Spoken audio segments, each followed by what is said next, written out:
మీ అందరూ prompt engineering తెలుసు అనుకుంటే పొరపాటే. ఎందుకంటే నేను మీకు క్లియర్ ఎగ్జాంపుల్ తీసుకొని చెప్తా, దీని తర్వాత మీకు అర్థమవుతుంది ఎంతమంది మిమ్మల్ని బక్రా చేశారు అండ్ బక్రా అవుతారు. సో వే బ్యాక్ మనం పాతకాలం చూసుకుంటే సైకిల్ ఉండేది.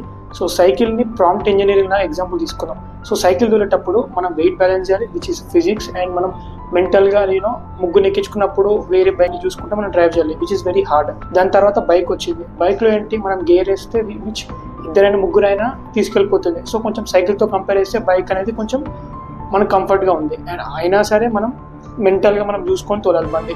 అండ్ దెన్ మనకు కార్ వచ్చేసింది, అండ్ వితౌట్ గేర్స్ కార్ వచ్చింది. ఫాస్టెస్ట్ ట్రాన్స్పోర్టేషన్ కూడా వస్తుంది. So cycle, bike, car, aeroplane ఇలా అన్నీ చూసుకుంటుంటే మనకి ట్రాన్స్పోర్టేషన్ అనేది ఈజీ అయిపోతుంది.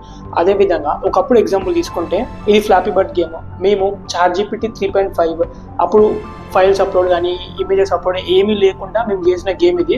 అప్పుడు మాకు చాలా ఇబ్బంది ఉండేది ఒక ఇమేజ్ని ఇవ్వడానికి కానీ కానీ ఇప్పుడు ఏమైంది, ChatGPT 4 తోటి మీరు ఇమేజెస్ని ఇవ్వచ్చు, వీడియోస్ని ఇవ్వచ్చు, వెబ్ యాక్సెస్ ఉంటుంది, ప్రతిదీ ఉంటుంది.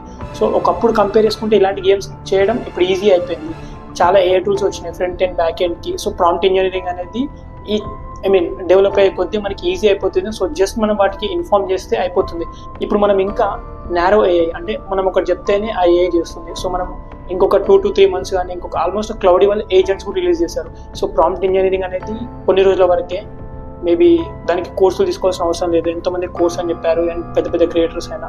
సో ఎగ్జాంపుల్ అయితే మీకు క్లారిటీ అర్థమైంది అనుకుంటా. అర్థం కాకపోతే ఒకసారి క్యాప్షన్ చదవండి and follows for more AI updates in Telugu.